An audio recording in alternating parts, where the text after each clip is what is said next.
Hello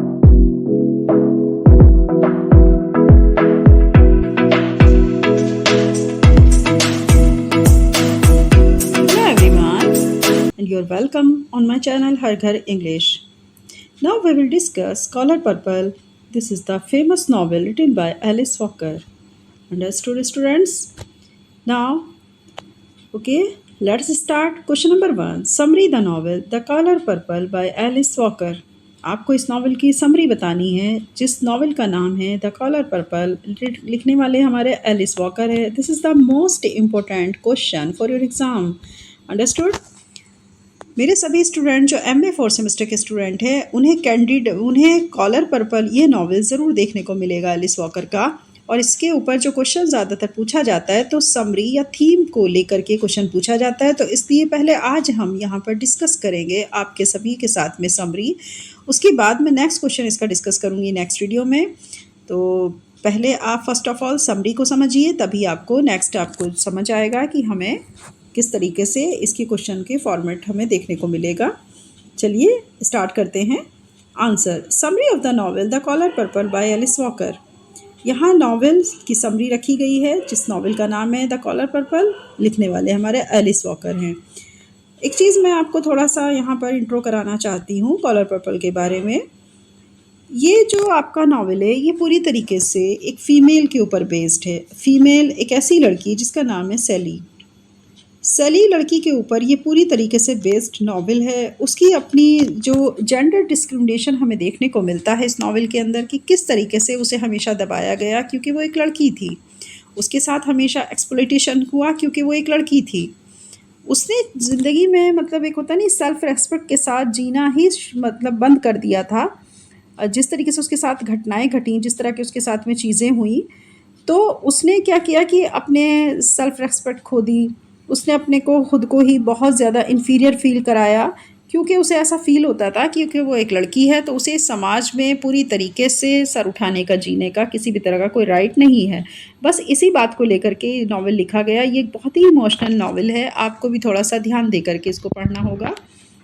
चलिए देखते हैं summary of the novel the colour purple by Alice Walker. अब हम यहाँ से फर्स्ट पैराग्राफ को देख लेते हैं। The colour purple is a poignant and inspiring novel that follows the life of Celie, a poor African American girl in the early 20th century southern United state.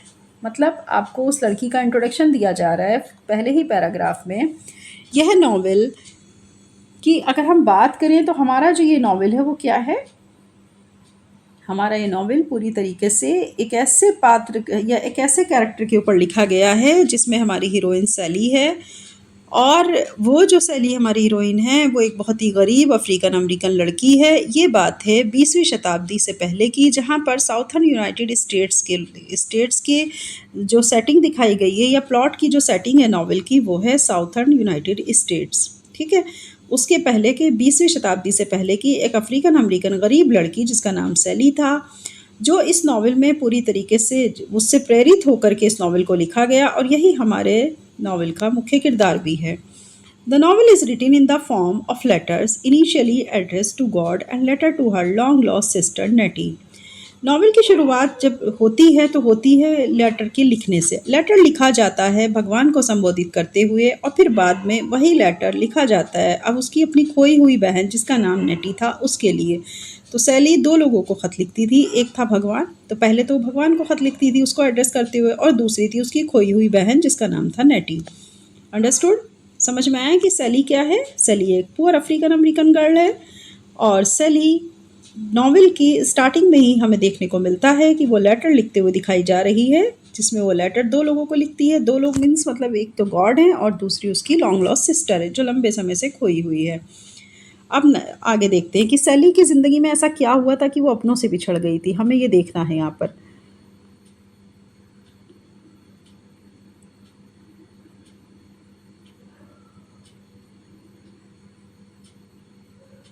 Okay, Sally faces severe abuse and oppressions from her stepfather and later her husband, Mr. सैली ने बहुत सारे दबाव को feel किया, बहुत सारी गालियाँ उसको दी जाती थी उसके अपने सौतेले पिता के द्वारा और बाद में फिर उसके हस्बैंड के द्वारा। तो एक ऐसी कहानी है जिसमें हमें देखने को मिलेगा कि उसकी जो कहानी हम देख रहे हैं, सेली अपने सौतेले पिता और बाद में अपने पति, जो उसका नाम मिस्टर, से गंभीर शारीरिक मानसिक उत्पीड़न को वो झेलती है। She is voiceless and submissive, believing she is worthless. वो इतना ज़्यादा खामोश हो जाती है कि जैसे उसके पास आवाज़ ही ना हो, वो एकदम अपने को इन्फीरियर, एकदम दबा हुआ महसूस करती है। उसके साथ उत्पीड़न हो रहा था, उसे ऐसा विश्वास हो जाता है कि वो इस दुनिया में एकदम बेकार है, वर्थलेस है। Her life begins to change when she meets strong, independent women like Shug Avere, a singer, and Sophia, her daughter-in-law. तभी उसकी ज़िंदगी की शुरुआत में एक बदलाव हो जाता है जिसमें वो दो मजबूत महिलाओं से मिलती हैं, और दोनों ही वो लेडी जो वुमेन थी वो बहुत ज़्यादा इंडिपेंडेंट थी। जिसमें कि एक है शग एवरी, जो कि एक सिंगर है, वो सेल्फ डिपेंडेंट है, और दूसरी है उसकी अपनी खुद की बहू जिसका नाम है सोफिया, जो कि वो खुद से सेल्फ इंडिपेंडेंट है। अंडरस्टूड। तो इन दोनों को देख करके जो सेली नाम का जो हमारा कैरेक्टर है वो बहुत ज़्यादा खुद को स्ट्रॉन्ग फील करता है, और उसकी ज़िंदगी में ये लाइफ चेंजेस मोमेंट था जब ये इन दोनों लोगों से मिलती है। They encourage her to find her voice, stand up for herself and discover her own identity. ये दोनों ही उसे बहुत ज़्यादा इनकरेज करती हैं कि आपके लिए बहुत ज़रूरी है अपने लिए आवाज़ उठाना और अपनी खुद की पहचान बनाना। इस बात के लिए दोनों लोग उसको क्या करती हैं, उसको हमेशा मोटिवेट करती हैं। दोनों ही विमेन, कौन कौन सा, एक है शगवरी और दूसरी है सोफिया, जो कि उसकी अपनी खुद की डॉटर इन लॉ है। तो ये उसको अपनी खोई हुई पहचान को पाने में, प्लस उसको अपने लिए खड़े होने में, अपनी आवाज़ उठाने में उसको इनकरेज करती हैं, सैली को। Next paragraph. Meanwhile Nettie, who becomes a missionary in Africa, writes letters to Sally, sharing her experience with African tribes and drawing parallels between racism, colonialism, and gender oppression. यहाँ पे क्या हो रहा है, नेटी इसी बीच एक मिशनरी बन करके अफ्रीका चली जाती है, जो सैली को वहाँ से फिर लेटर लिखती है। वो वहाँ से अपने एक्सपीरियंसेस उससे जो है शेयर करती है, जिसमें कि वो वहाँ की जनजातियों के बारे में बताती है, जो अफ्रीकन ट्राइब्स होते हैं ना, अफ्रीकन जो जनजातियाँ थी उनके बारे में बताती है। प्लस वो बताती है कि यहाँ पे कितना कास्टिसिज्म है, रेसिज्म कहा जाता है जातिवाद को, कॉलोनियलिज्म है, उपनिवेशवाद है, और जेंडर ऑपरेशन है, यानी कि लैंगिक विभिन्नता भी है, लिंग भेद यहाँ पर देखने को मिल रहा है।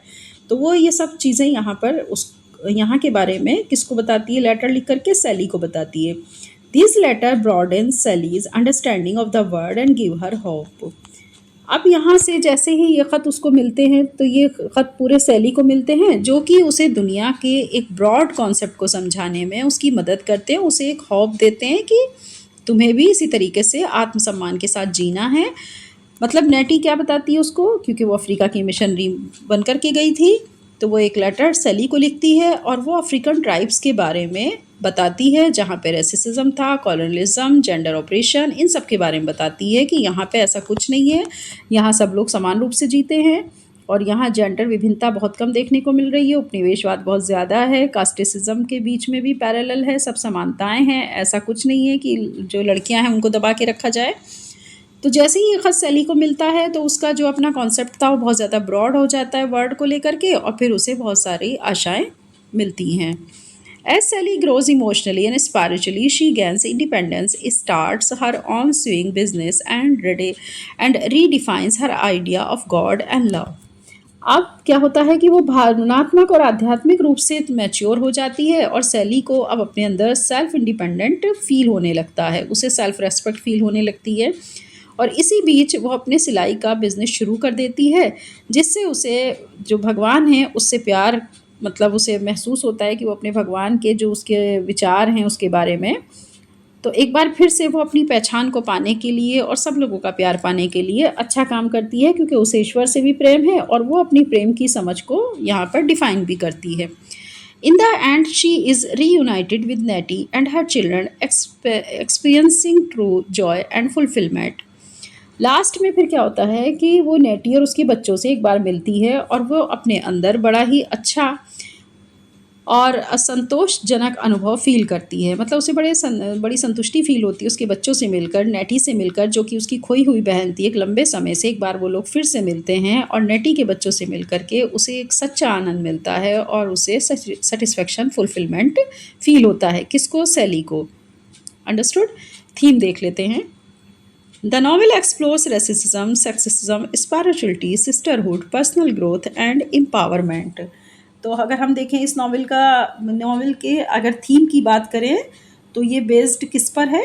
तो this theme based on racism, sexism, spirituality, sisterhood, personal growth and empowerment. यानी ये नॉवल उस थीम को एक्सप्लोर कर रहा है जिसमें कास्टिसिज्म की बात होती है, जिसमें लिंग भेद की बात होती है, जिसमें आध्यात्मिकता की बात होती है, जिसमें बहन चारा यानी कि उसकी बहन क्योंकि बेचारी वो खो गई थी तो फिर उससे मिलने की जो उसको खुशी थी वो अलग ही थी। उसकी पर्सनल ग्रोथ अपना खुद के व्यक्तित्व या अपनी खुद की व्यक्तिगत वृद्धि को लेकर के, और साथ में उसका जो एम्पावरमेंट है, जो उसे अपने अंदर एक शक्ति महसूस होती है सैली को, ये थीम इस बात के ऊपर बेस्ड है। It is ultimately a story of survival, transformation and triumph over adversity. और अंततः एक ऐसे संघर्ष की कहानी जिसमें एक महिला उत्पीड़न से बाहर निकल करके खुद को आत्मनिर्भर बनाती है और फिर अपनी विक्ट्री की एक वो जर्नी को पूरा करती है। तो जो उसने ट्रम्प पाया था, यानी जो उसने जीत हासिल की थी इन सारी मुसीबतों के बावजूद, तो कहीं ना कहीं ये स्टोरी उसके सर्वाइवल को, उसके ट्रांसफॉर्मेशन को दिखाती है कि किस तरह उसने खुद को बदला। उसने अपने अंदर जो है सेल्फ रेस्पेक्ट पैदा की, सेल्फ इंडिपेंडेंसी पैदा की, और उसने ट्रम्प को गेन किया ओवर एडवर्सिटी। इस विभिन्न प्रकार के लोगों के बीच में उसने अपनी जीत को हासिल किया। ये इसकी थीम थी। ठीक है, बहुत अच्छा नॉवल है। फ़िलहाल तो हमने आपके साथ यहाँ पर एक छोटी सी समरी आपको इसलिए समझा दी ताकि आप इससे अननोन ना रहें। और जो बच्चे इस चैनल के थ्रू या इस वीडियो के थ्रू जो भी स्टडी कर रहे हैं वो ध्यान से पढ़ें, अपने नोट्स बनाते हुए चलिए, मेहनत करिए। सभी स्टूडेंट जो अपनी सेल्फ स्टडी कर रहे हैं उनके लिए भी बहुत मोस्ट इंपॉर्टेंट क्वेश्चन है, ज़रूर पढ़िएगा। ओके, चलिए हम नेक्स्ट वीडियो में फिर मिलेंगे। और हाँ, चैनल को आप जो है वीडियो को पूरा देखा करिए ताकि आपको अच्छे से कॉन्सेप्ट क्लियर हो। प्लस सब्सक्राइब करिए ज़्यादा से ज़्यादा चैनल को ताकि आपको नई नोटिफिकेशन मिल सके कि कब कौन सी वीडियो अपलोड की जा रही है। और दूसरे नंबर पे, अगर आप चाहते हैं कि मैं किसी टॉपिक पर अच्छी वीडियो बनाऊं या आप उस टॉपिक को से अननोन हैं और आप उसे समझना चाहते हैं, तो आप मुझे कमेंट्स बॉक्स में लिख करके उस टॉपिक का नाम दे सकते हैं, मैं ज़रूर वीडियो बनाऊंगी। ओके, चलिए इसी के साथ अब हम आपसे बोलते हैं बाय बाय। नेक्स्ट वीडियो में फिर मिलेंगे। All the best.